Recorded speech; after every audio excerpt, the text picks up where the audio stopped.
নমস্কার, দেখছেন কৃষ্ণপ্রেম আর আপনাদের সঙ্গে আমি রয়েছি অভিজিৎ। পূর্বাভাস আজকে ঝড় বৃষ্টির পরিমাণ আছে, দেখতে পাচ্ছেন বিকেলের দিকে ঝড় বৃষ্টি, লাস্টের দিকে বৃষ্টির ফোঁটা দেখতে পাচ্ছেন। এই দেখুন লাস্টের দিকে বৃষ্টির ফোঁটা এবং কালকেও কিন্তু বৃষ্টি রয়েছে। তো পূর্বাভাসে আমি এখন দেব। তো আপনারা আমার কৃষ্ণপ্রেম চ্যানেলে আমার সাথে অভিজিৎ, আমি আপনাদের সঙ্গে রয়েছি অভিজিৎ। এবং আজকে তারিখ হলো 30 মার্চ 2026। তো ঘড়িতে বাজে এখন দুপুর 1টা, স্পষ্টভাবে দেখা যাচ্ছে। এবং আমি যদি একটুখানি খেয়াল করি, আজকে কিন্তু জলীয় বাষ্প ঢুকছে। জলীয় বাষ্প দেখুন সব দিক দিয়ে ঢুকছে, পশ্চিমবঙ্গের দিকেও ঢুকছে, বাংলাদেশেও ঢুকছে এবং কিন্তু মায়ানমারের দিকেও যাচ্ছে এবং কিছুটা উড়িষ্যা হয়ে পশ্চিমবঙ্গে ঢুকছে। এবং আজকে কিন্তু দক্ষিণবঙ্গের পশ্চিমের দিকে একটা ঘূর্ণাবর্ত রয়েছে এবং বাদবাকি কিন্তু আর কোথাও কোনো সিস্টেম নেই। তো এই ঘূর্ণাবর্তটা একটা দুর্বল ঘূর্ণাবর্ত, এর থেকে কোনো ঝড় বৃষ্টির কোনো পূর্বাভাস নেই। তবে বজ্রগর্ভ মেঘ থেকে কিন্তু ঝড় বৃষ্টি হতে পারে। তো ইতিমধ্যেই আমি দেখতে পাচ্ছি বাংলাদেশকে, দেখতে পাচ্ছি আমাদের দক্ষিণবঙ্গকে এবং ত্রিপুরাকেও দেখতে পাচ্ছি।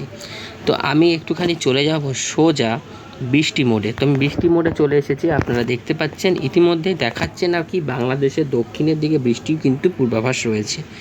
বাংলাদেশের দক্ষিণে এবং আমাদের পশ্চিমে বাঁকুড়া পুরুলিয়াতে হালকা হালকা 1 পয়সা 2 পয়সা বৃষ্টি হলেও হতে পারে। বাংলাদেশের বরিশালের দিকে কিন্তু বৃষ্টির পূর্বাভাস রয়েছে, ভারী বৃষ্টির সম্ভাবনা কুমিল্লার দিকে রয়েছে, কিছুটা খুলনার দিকেও রয়েছে এবং আমাদের দক্ষিণ ত্রিপুরাতে কিন্তু দেখাচ্ছে বৃষ্টির সম্ভাবনা রয়েছে। তো আমি এবার চলে যাব আগামীকাল পর্যন্ত। তো আমি দেখি আমাদের এখানে কখন বৃষ্টি আসবে। বৃষ্টি দেখাচ্ছে বিকেল 4টের সময়। কোথায় আমি একটু জুম করে নিচ্ছি আমি। দেখুন বৃষ্টি আমি দেখাচ্ছি আর আমার লোকেশানটাও আমি দেখিয়ে দিচ্ছি। আমার লোকেশানটা দেখতেই পাচ্ছেন, এই যে নীল ড্রপটা ড্রপ করছে, এখানে আমার লোকেশান কলকাতার এখানে। তো এই যে পুরোটা দেখতে পাচ্ছেন যে ঝড় বৃষ্টির কিন্তু পরিস্থিতি রয়েছে, সেটাই কিন্তু বেশিরভাগ দেখাচ্ছে। আরামবাগের দিকে কিন্তু ভারী বৃষ্টির সম্ভাবনা রয়েছে বিকেল 4টের সময় এবং বিকেল 6টা পর্যন্ত তাই রয়েছে। 7টার থেকে কিন্তু বৃষ্টিটা মধ্য বাংলাদেশের দিকে চলে যাবে এমনটাই দেখাচ্ছে। বৃষ্টি হবে আমাদের ফিরোজপুর, তারপরে হচ্ছে মাদারীপুর, যশোর, লোহাগড়া, পাবনা, তা এই সমস্ত জায়গায়। ঢাকাতেও বৃষ্টির সম্ভাবনা রয়েছে, বাংলাদেশের রাজধানীতেও বৃষ্টির কিন্তু সম্ভাবনা রয়েছে। বৃষ্টির সম্ভাবনা ত্রিপুরার দিকে আজকে কিন্তু ত্রিপুরার দিকেও বৃষ্টি হবে রাত্রিরের দিকে। দেখুন ভারী বৃষ্টির সম্ভাবনা ত্রিপুরার দিকে কিন্তু রয়েছে। যারা ত্রিপুরায় থাকেন বা আপনাদের আত্মীয় যদি থাকে একটুখানি সতর্ক করে দেবেন যে এখানে কিন্তু ঝড় বৃষ্টি আজকে রয়েছে। আজ তাহলে ঝড় বৃষ্টি আমি দেখতে পেলাম। আমি এবার চলে যাব সোজা উপগ্রহ চিত্রে। আমি সোজা উপগ্রহ চিত্রে গিয়ে দেখব যে আমাদের কি পরিস্থিতি রয়েছে, মেঘ জন্মাচ্ছে কি না। তো ইতিমধ্যে দেখতে পাচ্ছি পুরো আমাদের দক্ষিণবঙ্গ কিন্তু পরিষ্কার রয়েছে। দক্ষিণবঙ্গ থেকে শুরু করে বাংলাদেশও কিন্তু পুরো পরিষ্কার রয়েছে। কিন্তু দেখুন এখন কিন্তু দেখালো যে বৃষ্টির সম্ভাবনা দক্ষিণের দিকে বাংলাদেশে রয়েছে, কিন্তু দেখুন বাংলাদেশ পুরো পরিষ্কার, অর্থাৎ বৃষ্টি কিন্তু হবে না। তাই এই বৃষ্টি দেখেই আমরা বলতে পারবো না যে বৃষ্টি হবে কি না। কিন্তু আমরা কিন্তু যদি একটু নজর রাখি, দেখুন এখানে একটু মেঘের আবির্ভাব ঘটেছে। এই মেঘের আবির্ভাব ঘটা মানেই হচ্ছে বৃষ্টির কিন্তু লক্ষণ রয়েছে আমাদের দক্ষিণবঙ্গের জন্য। আমি একটু মুভ করে দেখাই। তো আমি মুভ করেছি, আপনারা একটুখানি নজর দিন মুভটাকে, এই যে এখানটাতে একটু নজর দিন। দেখুন মেঘ কিন্তু ক্রমশ বড় হচ্ছে এবং আশা করছি এই মেঘের থেকে দক্ষিণবঙ্গে বৃষ্টি কিন্তু রাতের দিকে বা বিকেলের দিকে সংগঠিত হতে পারে, এমনটাই কিন্তু মনে করা হচ্ছে। ইতিমধ্যেই দেখতে পাচ্ছি আমাদের দক্ষিণ বাংলাদেশ কিন্তু পুরো পরিষ্কার, পুরো একদম দক্ষিণবঙ্গ সহ মালদা সব জায়গায় আজকে পরিষ্কার রয়েছে। তবে উত্তরবঙ্গে কিন্তু মেঘলা মেঘলা পরিস্থিতি, আজকে উত্তরবঙ্গে বৃষ্টি রয়েছে। উত্তরবঙ্গে দেখতে পাচ্ছেন আলিপুরদুয়ার, শিলিগুড়ি এই সমস্ত জায়গায় কিন্তু আজকে বৃষ্টির সম্ভাবনা দেখাচ্ছে এবং এখানে কিন্তু আকাশ সম্পূর্ণ মেঘলা রয়েছে, এমনটাই দেখতে পাচ্ছি। আজকে তাপমাত্রাতে যদি আমি চলে যাই, আমি একটু তাপমাত্রার দিকে যাব। আচ্ছা আমি তাপমাত্রার দিকে চলে আসলাম। তো আজকে তাপমাত্রা আমি যদি যাই, দেখতে পাচ্ছি তাপমাত্রা কিন্তু আজকে ভালোই তাপমাত্রা রয়েছে, মোটামুটি অসহ্য গরম, তীব্র দাবদাহ।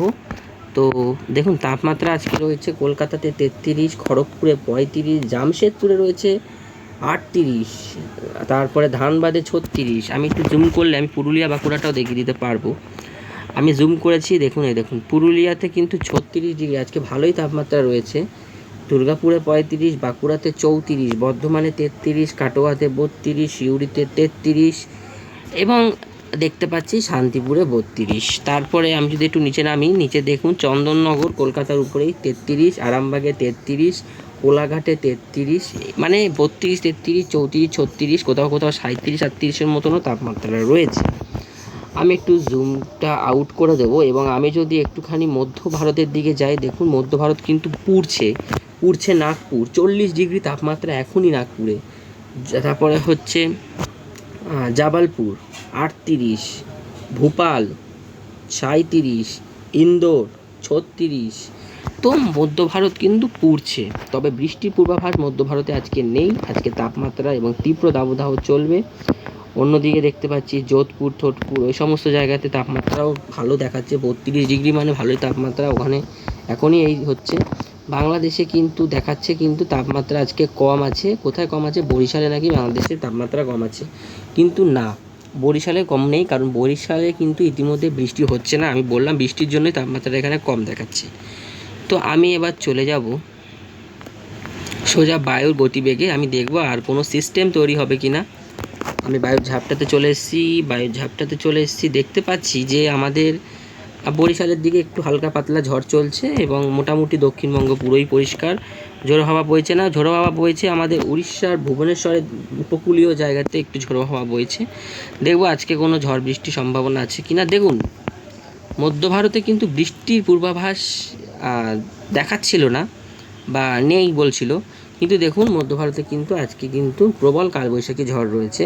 ভূপাল সহ সাগর থেকে শুরু করে সব জায়গাতেই কিন্তু এখানে যে মধ্য ভারতের এই জায়গাটাতে কিন্তু ভালোই রয়েছে। আমি যদি একটুখানি গাস্টিংটা যদি আমি মাপি তাহলে দেখতে পারবেন। আমি একটু সেটিংসে যাব, সেটিংসে গেলে খুব ভালো হয়। সেটিংসে গেলে বায়ুটাকে আমি কিলোমিটারে নিয়ে আসি, কিলোমিটারে আনলে বুঝতে পারবেন।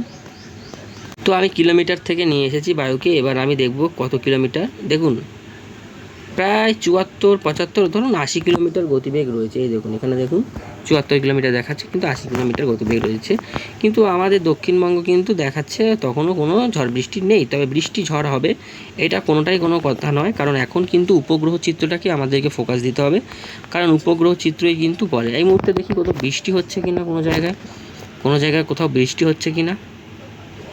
না, ইতিমধ্যে কিন্তু বৃষ্টি কিন্তু হচ্ছে না, নেটের প্রবলেমও থাকতে পারে। না, বৃষ্টি হচ্ছে না, পুরোই পরিষ্কার রয়েছে, অর্থাৎ বৃষ্টি এখন এই মুহূর্তে কোথাও হচ্ছে না। আমি এবার চলে যাব বৃষ্টির পরিমাণে, গত 24 ঘন্টার মধ্যে কোনো বৃষ্টি আছে কিনা। হ্যাঁ দেখুন 12 ঘন্টার মধ্যে কিন্তু বলছে কলকাতাতে বৃষ্টি রয়েছে, উপরের দিকে জেলাতে একটু বৃষ্টি রয়েছে, দক্ষিণে মানে উপকূলীয়বর্তী এলাকায় কিন্তু বৃষ্টি নেই। বৃষ্টি রয়েছে ঢাকা সহ বাংলাদেশে, ঢাকা এবং শিলচরের দিকে কিন্তু ভালোই বৃষ্টি লক্ষ্য করা যাচ্ছে। আগামী 24 ঘন্টার মধ্যে বৃষ্টি সেরকম একটা পাচ্ছে না, তবে আগামী 2 দিনের মধ্যে কলকাতাতে আসছে বৃষ্টি। আগামী 2 দিনের মধ্যে কলকাতায় বৃষ্টি আসছে। এবার আমি যদি আগামী 4 দিন দেখি, 4 দিনও সেরকম আর বাড়বে না, 8 দিনও কিন্তু আর সেরকম হবে না, অর্থাৎ 2 দিনের মধ্যে আবার কিন্তু বৃষ্টি আসতে চলেছে। তো আমি আবার বৃষ্টি মোডে গিয়ে দেখবো কেন এরকম দেখাচ্ছে, কারণ 2 দিন বলতে গেলে 1 তারিখ বুধবারের দিক, আমরা বুধবার দিন দেখি, বুধবার দিন কোনো না, বুধবার বৃষ্টি নেই, তবে কিন্তু বৃষ্টি আমাদের কলকাতাতে রয়েছে, তবে 2 দিনের মধ্যে আসছে। তো এই মুহূর্তে আমি একটু বায়ুর গাস্টিংয়ে গিয়ে দেখব কোনো বঙ্গোপসাগরে কোনো সিস্টেম তৈরি হবে কি না। তো চলুন আমি বায়ুর গাস্টিংয়ে যাবো, এই যে বায়ুর গাস্টিংয়ে চলে এসেছি। তো আমি এবার জুম আউট করে দেখব বঙ্গোপসাগরে কোনো ঘূর্ণাবর্ত আছে। হ্যাঁ, আমি বলেছিলাম যে মধ্য বঙ্গোপসাগরে একটা নিম্নচাপ রয়েছে, সেটা এই দেখুন এখানে রয়েছে নিম্নচাপটা। তো আমি এবার একটুখানি এগিয়ে কাটিয়ে দেখব, আমি একটু এগিয়ে কাটিয়ে দেখব কোনো সিস্টেম তৈরি হচ্ছে কিনা এর মধ্যে। না, ইতিমধ্যে কোনো সিস্টেমের কোনো পূর্বাভাস নেই, তবে তবে তবে তবে তবে দেখুন একটা নাকি ঝড় আসতে চলেছে। কি আসতে চলেছে? ঝড়। কোথায়? পুরো ভারত জুড়ে, দেখতে পাচ্ছেন? এই দেখুন আমি বলছি, পুরো মধ্য ভারত, দক্ষিণ ভারত এবং পূর্ব ভারতেও তখন কিন্তু বঙ্গোপসাগর উত্তাল থাকবে। এই যে ঝড়ো হাওয়াটা দেখাচ্ছে এখানে, এটার মানে হচ্ছে কি বলুন তো, ঘূর্ণিঝড়ের আভাস, অর্থাৎ প্রচুর জলীয় বাষ্প যোগান এবং বঙ্গোপসাগরে একটি সিস্টেম তৈরি হওয়ার অনুকূল পরিবেশ। তো আজকের এই ছিল আজকের আবহাওয়ার খবর। আজকে কিন্তু ঝড় বৃষ্টি আসতে চলেছে বিকেলের পর। আমি শর্ট ভিডিওর মাধ্যমে যদি কোনো সতর্ক থাকে আমি জানিয়ে দেবো। তো ততক্ষণ ভালো থাকুন, সুস্থ থাকুন, সাবধানে থাকুন। তো চলুন, বাই।